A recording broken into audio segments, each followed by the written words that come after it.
Assalamualaikum warahmatullahi wabarakatuh. Alhamdulillah wa syukurillah la haula wala quwata illa billah. Pemirsa Situs TV, selamat berjumpa kembali dengan channel kami. Kali ini kita akan memulai perjalanan kita dengan satu pertanyaan yang sensitif. Apa itu? Apakah kita masih butuh agama? Kenapa pertanyaan ini perlu diajukan? Ada beberapa alasan.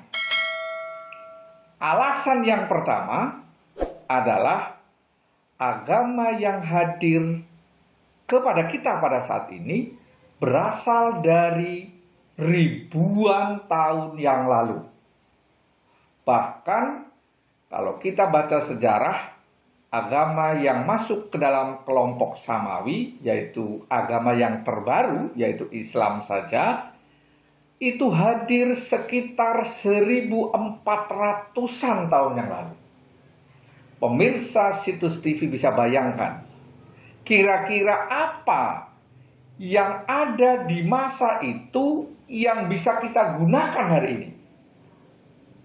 Ekonomi, model ekonomi, sosial, budaya, teknologi, konsep tentang hidup dan kehidupan, apakah bisa diterapkan dengan saat ini?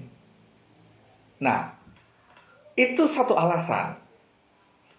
Kenapa tidak bisa diterapkan saat ini? Karena suasananya juga berbeda. Ekonominya berbeda, sosialnya berbeda, teknologi yang berkembang berbeda, dan tingkat pemikiran pun berbeda.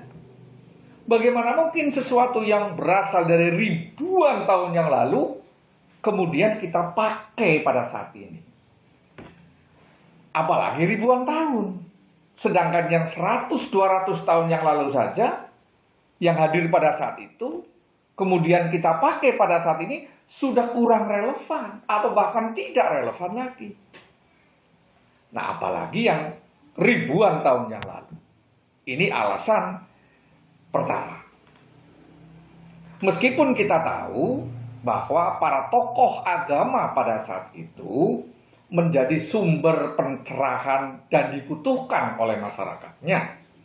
Kita baca sejarah mulai dari Nabi Ibrahim, kehadiran beliau membawa satu pencerahan, yaitu memperkenalkan Tuhan yang lebih rasional, Tuhan yang lebih universal, Tuhan pencipta alam semesta, yang pada saat itu merupakan sesuatu yang luar biasa dan yang baru.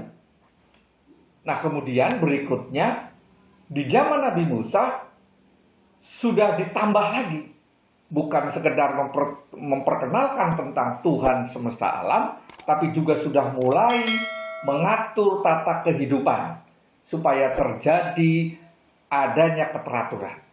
Misalkan diturunkan 10 perintah Tuhan.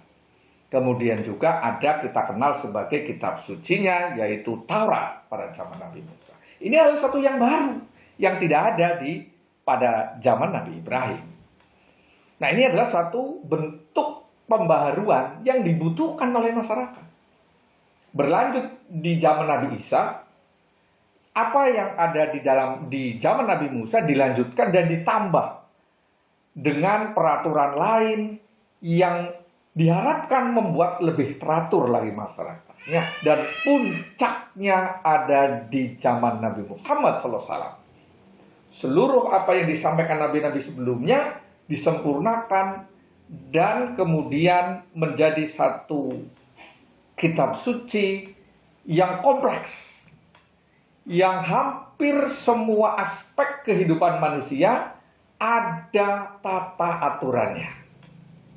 Nah, ini adalah pada zaman Nabi Muhammad sesuatu yang baru buat masyarakatnya dan dibutuhkan pada saat itu. Sehingga masyarakat jahiliyah Arab saat itu dengan kehadiran Nabi Muhammad terjadi pencerahan dan berubah dari jahiliyah menjadi masyarakat modern. Nabi Muhammad hadir meletakkan dasar-dasar cara berpikir modern.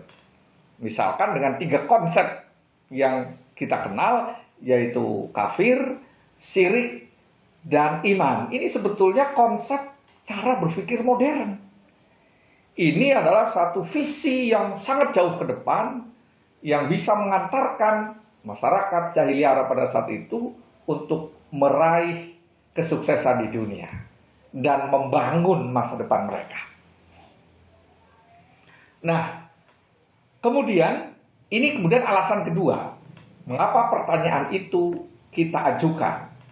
Pada saat ini, ketika kita bicara tentang agama, justru kita selalu bicara tentang masa lalu. Ketika diskusi tentang hal-hal keagamaan, selalu referensinya masa lalu. Konsep-konsep masa lalu, argumen-argumen masa lalu, dan mindset juga masa lalu. Nah, ini kemudian menjadi kontraproduktif. Kenapa? Karena kita tidak berjalan ke masa lalu. Kita bukan akan kembali ke masa lalu, tetapi kita akan berjalan menuju masa depan. Kalau kita selalu bicara masa lalu, kalau kemudian mindset kita juga dibangun dengan mindset masa lalu, bagaimana mungkin kita bisa mengkonsep, merumuskan masa depan kita sendiri? Ini masalahnya. Nah, orang-orang yang tidak peduli kepada agama, yang tidak mempedulikan agama, mereka tidak terpola dengan cara berpikir masa lalu, sehingga mereka selalu menatap ke depan. Dan itu menyebabkan mereka bisa mengkonsep, merumuskan masa depan, sehingga mereka bisa maju dan menghadirkan kebaruan-kebaruan yang tidak mampu diwujudkan oleh masyarakat yang taat kepada agama. Sekali lagi, karena ketika kita bicara agama saat ini, kita selalu bicara masa lalu. Kita pandai dan lihai membicarakan tentang masa lalu, tetapi gelap ketika diajak untuk bicara masa depan.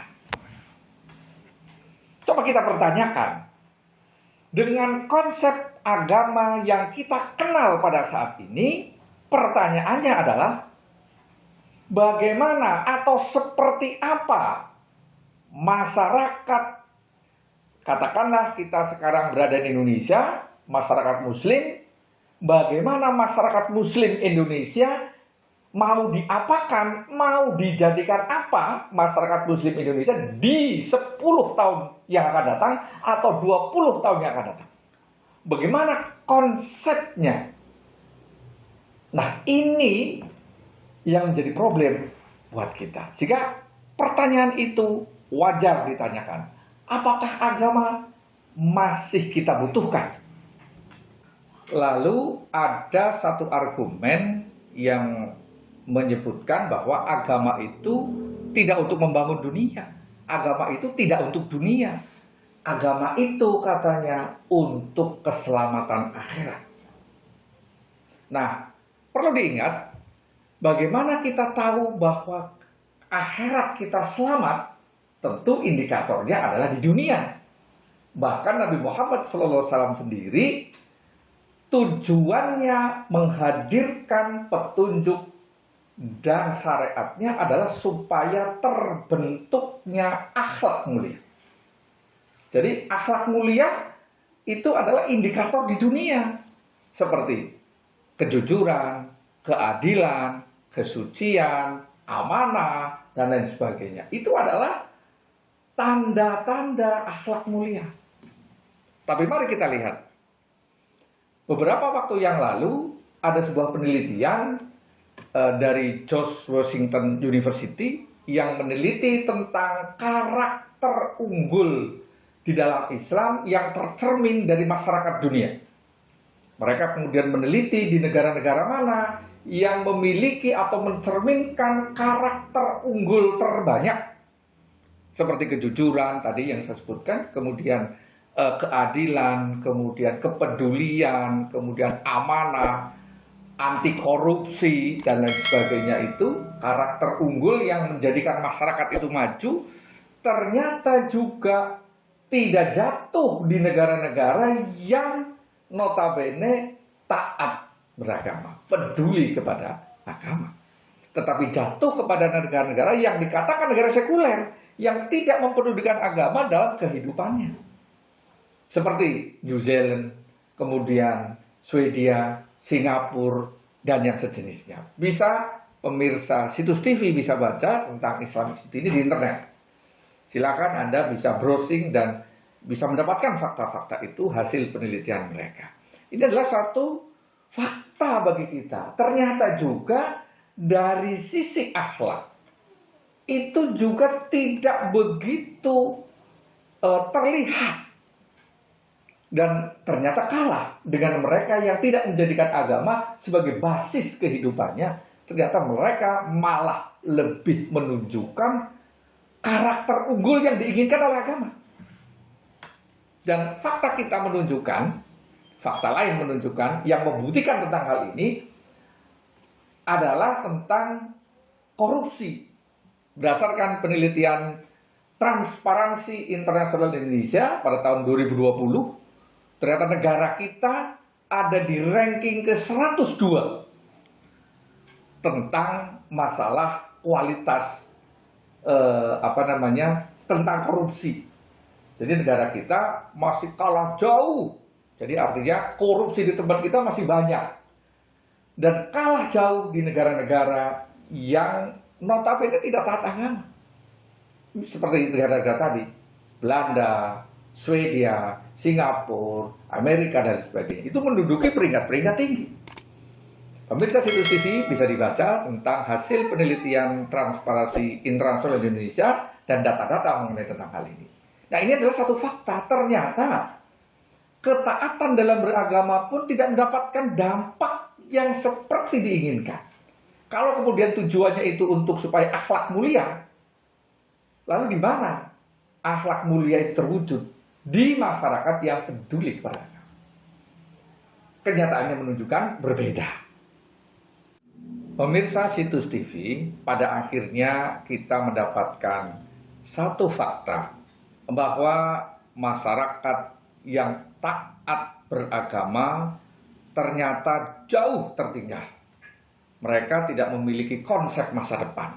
Mau seperti apa dunia di 10 atau 20 atau 50 tahun yang akan datang.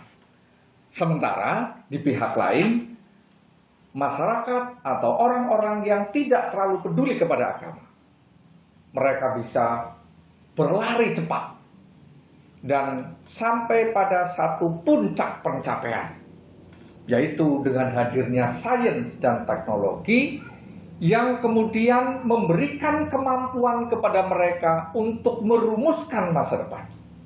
Saat ini kita bisa baca perkembangannya, mereka sudah bisa merancang, misalkan era industri 4.0, kemudian akan hadir lagi era big data, akan hadir lagi era robotik, dan terus akan mereka konsep dan rancang masa depan sesuai dengan apa atau ilmu yang mereka miliki.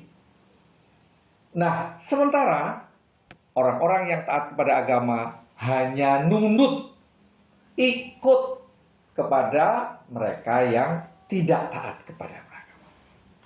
Nah, namun demikian, pemirsa situs TV, pencapaian manusia pada saat ini dengan ciri keunggulan zamannya, yaitu sains dan teknologi. Kenapa dikatakan ciri keunggulan zaman? Karena menjadi faktor yang menggerakkan perubahan di segala bidang. Yang kedua, ciri keunggulan zaman ini mampu menjelaskan hampir setiap aspek kehidupan. Bahkan di seluruh pojok alam semesta hampir dapat semua dapat dijelaskan. Nah, namun demikian, puncak pencapaian manusia ini menyisakan satu pertanyaan. Karena ada satu hal yang ada pada diri manusia yang mustahil bisa dijelaskan oleh sains dan teknologi, atau bisa dicari berdasarkan akal manusia semata. Hal ini bukan berkaitan dengan masa lalu atau juga terkait dengan masa depan, tetapi hal prinsip yang ada pada diri manusia yang berkaitan dengan saat ini dan di sini. Apakah satu hal prinsip yang ada pada diri manusia yang mustahil diketahui oleh sains dan tingkat pemikiran manusia setinggi apapun? Kita nantikan di video selanjutnya. Assalamualaikum warahmatullahi wabarakatuh.